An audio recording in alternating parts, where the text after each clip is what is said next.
Les satanistes considèrent comme moral l'assouvissement de tous les désirs de l'homme, même celui de tuer. En fait, la définition du satanisme est assez simple. Il s'agit du rejet radical de toutes les normes et éthiques courantes, particulièrement des valeurs empreintes de christianisme.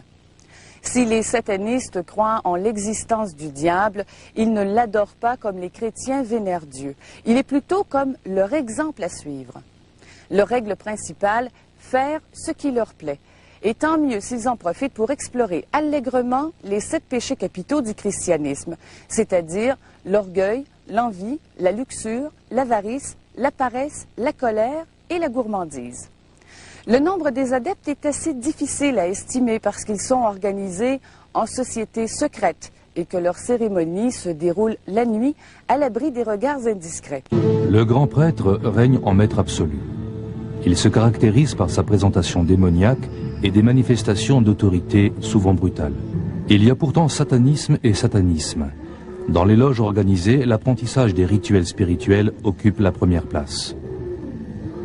À l'opposé, il existe un satanisme plus primaire auquel toute velléité intellectuelle reste étrangère. Au nom de Satan, on y assouvit sans scrupule et par des pratiques effrénées sa soif de sexe et de pouvoir. Voilà 2 ans qu'elle vit dans l'angoisse d'être découverte. Toxicomane, elle est tombée à l'âge de 15 ans dans les griffes d'un groupe de satanistes qui l'approvisionnait régulièrement en héroïne. 2 ans et demi plus tard, une thérapeute l'a aidée à se libérer du cercle de Satan. Anna a séjourné plusieurs mois en hôpital psychiatrique, mais même là, les satanistes ont retrouvé sa trace. Combien de temps vous a-t-il fallu pour être admise dans ce groupe? Au bout de 4 semaines, on m'a amenée à une messe noire. Que s'y est-il passé?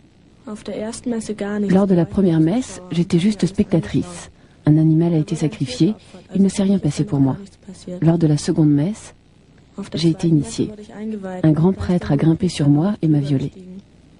Il m'avait d'abord ligotée sur l'autel avec des chaînes. J'étais nue. Ils avaient dessiné des signes sur mon corps, avec du sang de porc, des symboles sataniques, des étoiles à 5 branches, des croix inversées. Qu'avez-vous ressenti? À l'époque, je consommais pas mal de drogue. Et ce jour-là, j'étais assez abrutie. J'avais déjà vécu ça chez moi. Alors ce n'était pas aussi terrible que ça. Que voulez-vous dire? Mon père a sexuellement abusé de moi pendant des années. Que s'est-il ensuite produit dans ce groupe de satanistes? Par la suite, je suis allée tous les week-ends aux rencontres, aux messes. Des animaux étaient sacrifiés. Ils les ouvraient, y plongeaient la main et arrachaient le cœur que le grand prêtre mangeait. Et ils en buvaient le sang. Il y avait des orgies et on couchait avec n'importe qui. On sacrifiait des animaux et on priait. Mais le plus souvent, quelqu'un était sacrifié. On nous entraînait aussi à ne pas ressentir la douleur. Un jour, par exemple, ils m'ont ligotée. J'étais nue et ils m'ont frotté tout le corps avec des orties. Dans la plupart des religions, même dans le christianisme, des sacrifices animaux avaient lieu. Mais ici, la torture de l'animal sacrifié semble être une fin en soi. Les satanistes se complaisent à être particulièrement cruels.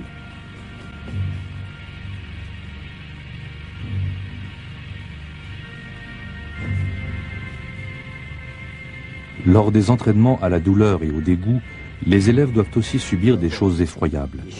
De telles exactions, sadiques pour tout un chacun, sont pour les satanistes l'élément fondamental du rituel.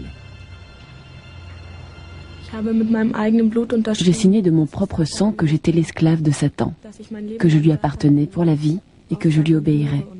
Comment se déroulaient ces entraînements? Lors de ces séances, on mangeait des abats crus, on buvait de l'urine, on mangeait des excréments, des choses crues, des animaux. Comment peut-on surmonter cela? Que ressent-on? Comme je consommais pas mal de drogue et d'alcool, c'était un peu plus supportable. Mais je me sentais toujours assez mal lorsque je devais manger ça. Je me sentais minable, rabaissée.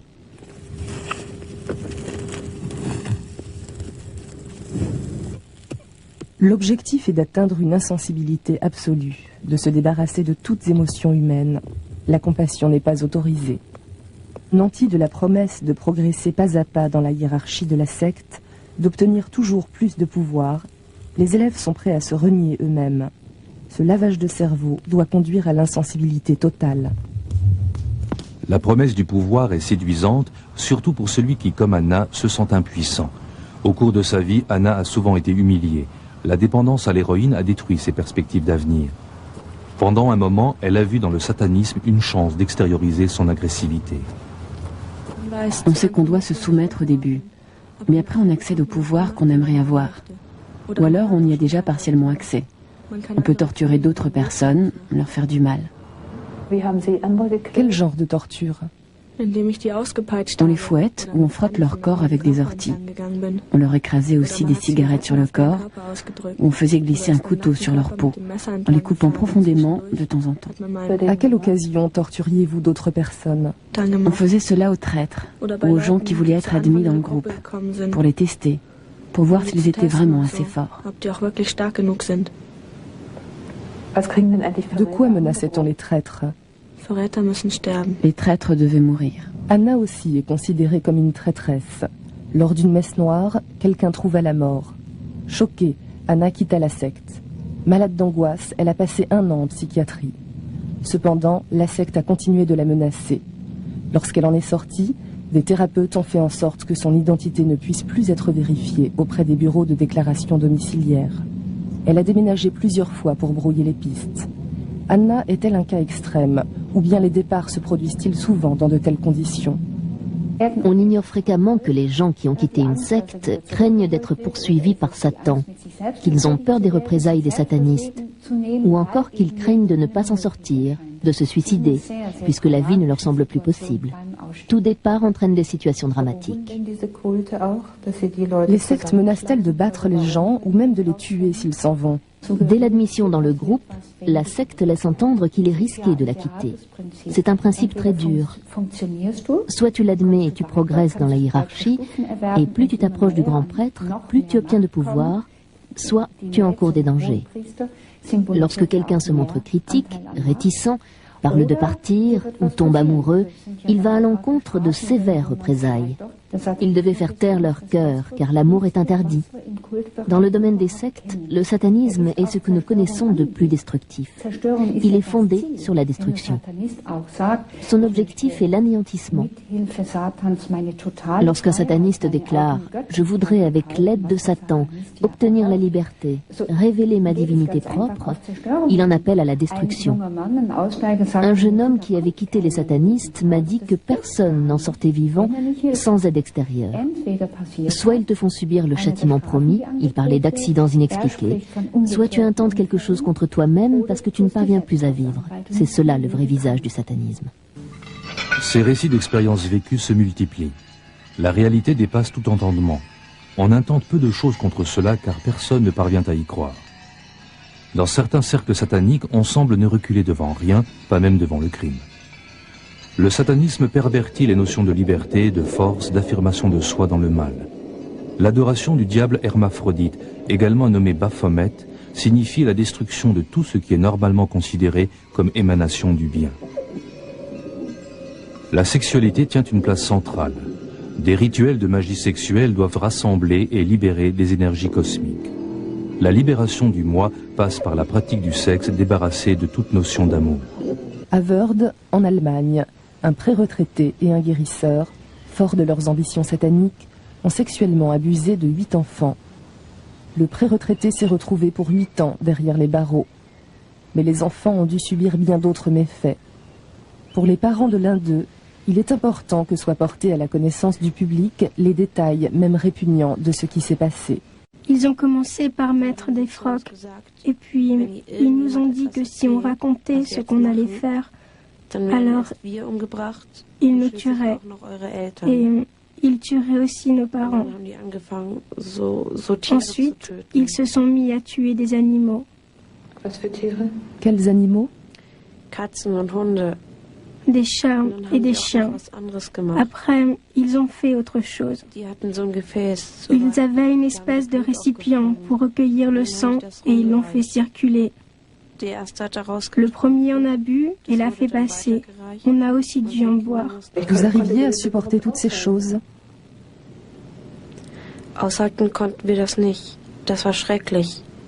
C'était insupportable, vraiment horrible. Ils ont mis du caca dans le récipient et l'ont rempli avec du pipi. on a aussi dû en boire. C'était encore pire que le reste, mais on devait le faire. Ils nous y obligeaient. Ils ont fait d'autres choses?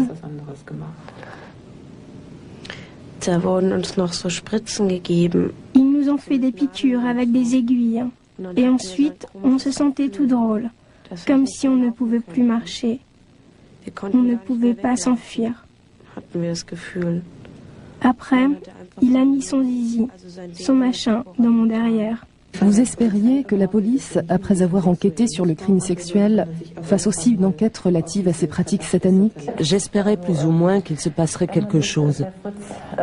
J'ai dénoncé Fritz B et ils ont fait une enquête, mais la procédure a été suspendue.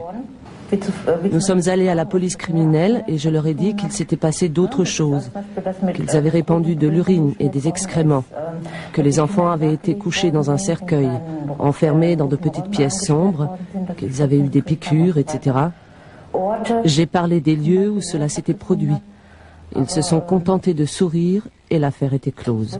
En Belgique, personne n'aurait osé imaginer les exactions commises par le pédophile Dutroux jusqu'à ce que ces faits épouvantables apparaissent à la lumière du jour. Les policiers et les procureurs devraient s'initier au mécanisme du satanisme pour pouvoir enquêter avec plus d'efficacité dans des cas pareils. Mais il est plus simple de considérer l'inimaginable comme une élucubration d'un esprit malade.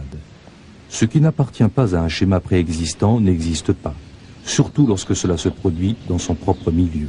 La sexualité occupe-t-elle un rôle primordial dans le satanisme? La sexualité tient un rôle essentiel. On doit pouvoir assouvir tous ses désirs, aller au bout des possibilités les plus perverses, les plus repoussantes. Avoir des rapports avec un cadavre ou avec des animaux n'est pas le fait de tout le monde. Bref, il faut pouvoir faire tout ce qui vient à l'esprit. En ce domaine, il n'existe aucune limite. Une fois de plus, c'est censé être une voie vers la libération. Tu dois tout vivre à fond. Mais quel plaisir y trouve-t-on? Je ne parlerai même pas de plaisir, ce serait une notion déjà trop positive. C'est différent. C'est la possibilité de faire des choses perverses qui attire certaines personnes. Elle attire aussi les jeunes, qui dans notre société n'ont quasiment plus aucune limite à transgresser. De nos jours, tous les jeunes peuvent vivre leur sexualité. Il y a aussi la possibilité d'en apprendre toujours plus, de ressentir des choses qui ne sont pas tolérées dans notre société. On veut aller au-delà des normes sociales. On veut les briser. Dès le XVIIIe siècle et surtout au XIXe, des cercles sataniques se sont formés dans lesquels Satan était présenté comme un anti-dieu. Des messes noires étaient célébrées. Des récits essentiellement en provenance de France évoquent le cas de nouveau-nés ou de morts-nés sacrifiés à cette occasion afin de gagner les bonnes grâces de Satan.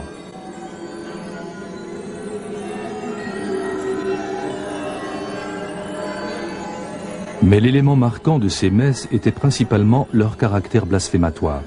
Elles étaient une inversion de la liturgie romaine catholique, une raillerie et une offense envers le christianisme. Ces éléments de base étaient la profanation de crucifix et d'hosties avec du sperme et du sang menstruel, des orgies et des viols commis sur l'autel, des sacrifices animaux et humains. Au XXe siècle, la rébellion contre une morale sexuelle prude, contre une hypocrisie certaine de la société, donne motif au satanisme pour justifier ses manifestations.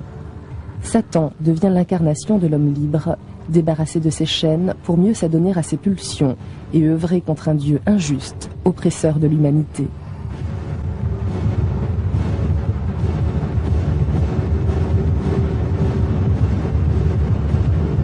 L'adoration du diable serait-elle une réaction de dépit? Jésus symbolisant le bien, Satan symboliserait le mal. Joseph Dvorak ne voit pas les choses ainsi. Pour lui, le diable ne représente pas le mal ni la perversion, mais libère physiquement et psychologiquement les êtres humains. Selon Dvorak, les âmes, mortes et figées, s'éveillent lorsqu'elles acceptent tous les aspects de leur sexualité. La symbiose s'est alors produite, le moi s'est libéré du carcan de l'esprit, Baphomet est révélé.